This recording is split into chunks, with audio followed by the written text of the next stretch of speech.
Berkatalah Samuel kepada Saul, Aku telah diutus oleh Tuhan untuk mengurapi engkau menjadi raja atas Israel, umatnya. Oleh sebab itu, dengarkanlah bunyi firman Tuhan. Beginilah firman Tuhan semesta alam. Aku akan membalas apa yang dilakukan orang Amalek kepada orang Israel. Karena orang Amalek menghalang-halangi mereka ketika orang Israel pergi dari Mesir. Jadi, pergilah sekarang, kalahkanlah orang Amalek, tumpaslah segala yang ada padanya, dan janganlah ada belas kasihan kepadanya. Bunuhlah semuanya, laki-laki maupun perempuan, kanak-kanak maupun anak-anak yang menyusu, lembu maupun domba, unta maupun keledai. Lalu Saul memanggil rakyat berkumpul dan memeriksa barisan mereka di Telaim. Ada 200.000 orang pasukan berjalan kaki dan 10.000 orang Yehuda. Setelah Saul sampai ke kota orang Amalek, disuruhnyalah orang-orang menghadang di lembah. Berkatalah Saul kepada orang Keni, Berangkatlah, menjauhlah, pergilah dari tengah-tengah orang Amalek, supaya jangan kulenyapkan kamu bersama-sama dengan mereka. Bukankah kamu telah menunjukkan persahabatanmu kepada semua orang Israel ketika mereka pergi dari Mesir? Sesudah itu menjauhlah orang Keni dari tengah-tengah orang Amalek. Lalu Saul memukul kalah orang Amalek mulai dari Hawila sampai ke Syur yang di sebelah timur Mesir. Agag, raja orang Amalek, ditangkapnya hidup-hidup, tetapi segenap rakyatnya ditumpasnya dengan mata pedang. Tetapi Saul dan rakyat itu menyelamatkan Agag dan kambing domba dan lembu-lembu yang terbaik dan tambun. Pula anak domba dan segala yang berharga, tidak mau mereka menumpas semuanya itu. Tetapi segala hewan yang tidak berharga dan yang buruk, itulah yang ditumpas mereka. Lalu datanglah firman Tuhan kepada Samuel demikian. Aku menyesal, karena aku telah menjadikan Saul raja, sebab ia telah berbalik daripada aku, dan tidak melaksanakan firman-Ku. Maka sakit hatilah Samuel, dan ia berseru-seru kepada Tuhan semalam-malaman. Lalu Samuel bangun pagi-pagi untuk bertemu dengan Saul, tetapi diberitahukan kepada Samuel demikian. Saul telah ke Karmel tadi, dan telah didirikannya baginya suatu tanda peringatan. Kemudian ia balik dan mengambil jurusan ke Gilgal. Ketika Samuel sampai kepada Saul, berkatalah Saul kepadanya, Diberkatilah kiranya engkau oleh Tuhan. Aku telah melaksanakan firman Tuhan. Tetapi kata Samuel, Kalau begitu, apakah bunyi kambing domba yang sampai ke telingaku, dan bunyi lembu-lembu yang kudengar itu? Jawab Saul, Semuanya itu dibawa daripada orang Amalek, sebab rakyat menyelamatkan kambing domba dan lembu-lembu yang terbaik, dengan maksud untuk mempersembahkan korban kepada Tuhan Allahmu. Tetapi selebihnya telah kami tumpas. Lalu berkatalah Samuel kepada Saul, Sudahlah, aku akan memberitahukan kepadamu apa yang difirmankan Tuhan kepadaku tadi malam. Kata Saul kepadanya. Katakanlah. Sesudah itu berkatalah Samuel, Bukankah engkau, walaupun engkau kecil pada pemandanganmu sendiri, telah menjadi kepala atas suku-suku Israel? Dan bukankah Tuhan telah mengurapi engkau menjadi raja atas Israel? Tuhan telah menyuruh engkau pergi dengan pesan, Pergilah, tumpaslah orang-orang berdosa itu, yakni orang Amalek. Berperanglah melawan mereka, sampai engkau membinasakan mereka. Mengapa engkau tidak mendengarkan suara Tuhan? Mengapa engkau mengambil jarahan dan melakukan apa yang jahat di mata Tuhan? Lalu kata Saul kepada Samuel, Aku memang mendengarkan suara Tuhan dan mengikuti jalan yang telah disuruh Tuhan kepadaku. Dan aku membawa Agag, raja orang Amalek. Tetapi orang Amalek itu sendiri telah kutumpas. Tetapi rakyat mengambil dari jarahan itu kambing domba dan lembu-lembu yang terbaik dari yang dikhususkan untuk ditumpas itu, untuk mempersembahkan korban kepada Tuhan Allahmu di Gilgal. tetapi jawab Samuel, Apakah Tuhan itu berkenan kepada korban bakaran dan korban sembelihan, sama seperti kepada mendengarkan suara Tuhan? Sesungguhnya, mendengarkan lebih baik daripada korban sembelihan, memperhatikan lebih baik daripada lemak domba-domba jantan. Sebab pendurhakaan adalah sama seperti dosa bertenung, dan kedegilan adalah sama seperti menyembah berhala dan terafim.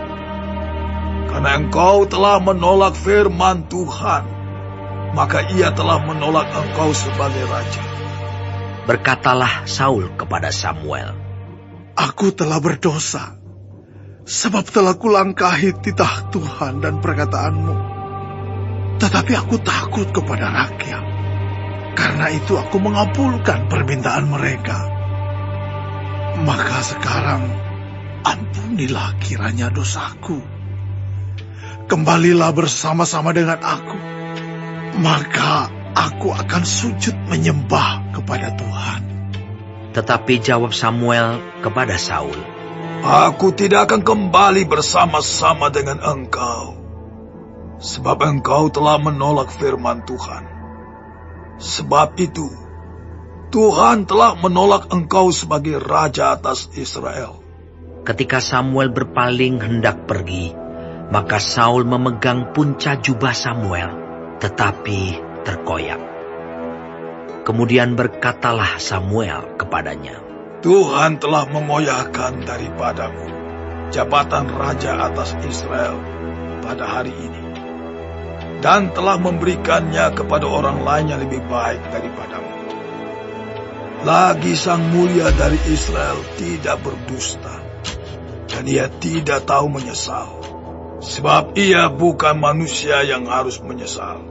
Tetapi kata Saul, Aku telah berdosa, tetapi tunjukkanlah juga hormatmu kepadaku sekarang di depan para tua-tua bangsaku dan di depan orang Israel. Kembalilah bersama-sama dengan aku, maka aku akan sujud menyembah kepada Tuhan Allahmu. Sesudah itu kembalilah Samuel mengikuti Saul, dan Saul sujud menyembah kepada Tuhan. Lalu berkatalah Samuel, Bawa kemari Agag, raja Amalek itu.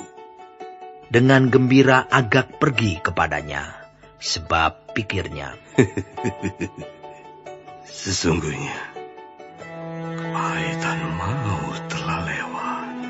tetapi kata Samuel, Seperti pedangmu membuat perempuan-perempuan kehilangan anak, demikianlah ibumu akan kehilangan anak di antara perempuan-perempuan. Sesudah itu Samuel mencincang Agag Iya. di hadapan Tuhan di Gilgal. Kemudian Samuel pergi ke Rama, tetapi Saul pergi ke rumahnya di Gibea Saul. Sampai hari matinya, Samuel tidak melihat Saul lagi.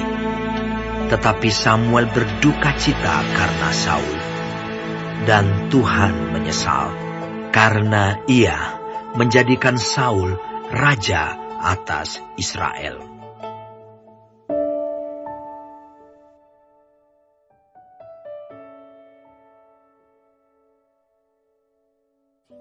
Shalom semua jemaat Tuhan, kembali kita di dalam pendalaman Alkitab Clearside.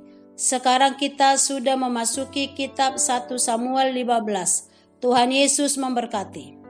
Pasal ini adalah titik balik dalam kehidupan Raja Saul. Inilah saat di mana Tuhan menolak Saul sebagai raja, bukan karena ia tidak berperang dengan baik, tetapi karena ia tidak taat sepenuhnya terhadap perintah Tuhan. Yang pertama di ayat 1-3, perintah Tuhan melalui Samuel. Tuhan berfirman melalui Nabi Samuel, "Akulah yang telah mengutus engkau untuk mengurapi engkau menjadi raja atas umatku Israel. Maka sekarang dengarkanlah perkataan Tuhan. Pergilah, kalahkanlah orang Amalek dan tumpaslah segala yang mereka miliki. Janganlah sayang kepada mereka." Perintah ini tampak keras, namun konteksnya jelas. Bangsa Amalek pernah menyerang Israel secara licik saat mereka keluar dari Mesir di dalam kitab Ulangan 25 ayat 17-19. Tuhan menuntut keadilan dan pemulihan moral atas dosa Amalek yang tidak bertobat. Tuhan tidak ingin Saul berperang untuk balas dendam, tetapi untuk melaksanakan penghakiman Tuhan yang adil. Yang kedua, Saul menang tetapi tidak taat sepenuhnya di ayat 4-9. Saul memang berhasil mengalahkan orang Amalek, tetapi ia tidak menuruti perintah sepenuhnya. Ia menyisakan Agag, raja Amalek, dan memelihara domba dan lembu terbaik, katanya untuk dipersembahkan kepada Tuhan. Namun firman Tuhan berkata, Saul dan rakyatnya menyayangkan Agag dan kambing domba yang terbaik. Segala yang baik tidak mereka tumpas di ayat 9. Saul menuruti selera manusia, bukan kehendak Tuhan. Ia memilih taat sebagian yang pada dasarnya tetap ketidaktaatan. Yang ketiga, penolakan Tuhan atas Saul di ayat 10-23. Tuhan berfirman kepada Samuel, "Aku menyesal telah menjadikan Saul raja, sebab ia telah berbalik daripadaku dan tidak melaksanakan firmanku," di ayat 11. Samuel sangat sedih dan berdoa semalam-malaman bagi Saul. Ketika ia menemui Saul keesokan harinya, Saul berkata, "Aku telah melaksanakan firman Tuhan." Namun Samuel menjawab tajam, "Kalau begitu, apakah bunyi kambing domba yang kudengar itu?" Saul mencoba membenarkan diri dengan berkata bahwa rakyat hanya ingin mempersembahkan korban kepada Tuhan. Samuel lalu menegur dengan kata-kata yang sangat terkenal, "Apakah Tuhan berkenan kepada korban bakaran dan korban sembelihan sama seperti kepada ketaatan pada suara Tuhan? Sesungguhnya ketaatan lebih baik daripada korban, memperhatikan lebih baik daripada lemak domba jantan," di ayat 22. Dan Samuel menambahkan, "Karena engkau telah menolak firman Tuhan, maka ia pun menolak engkau sebagai raja," di ayat 23. Intinya pasal ini adalah ketaatan total adalah ukuran sejati dari iman dan kasih kepada Tuhan.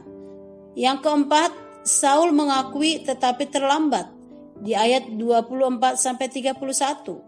Saul mengaku, "Aku telah berdosa sebab aku telah melangkahi firman Tuhan dan perkataanmu, karena aku takut kepada rakyat dan mendengarkan suara mereka."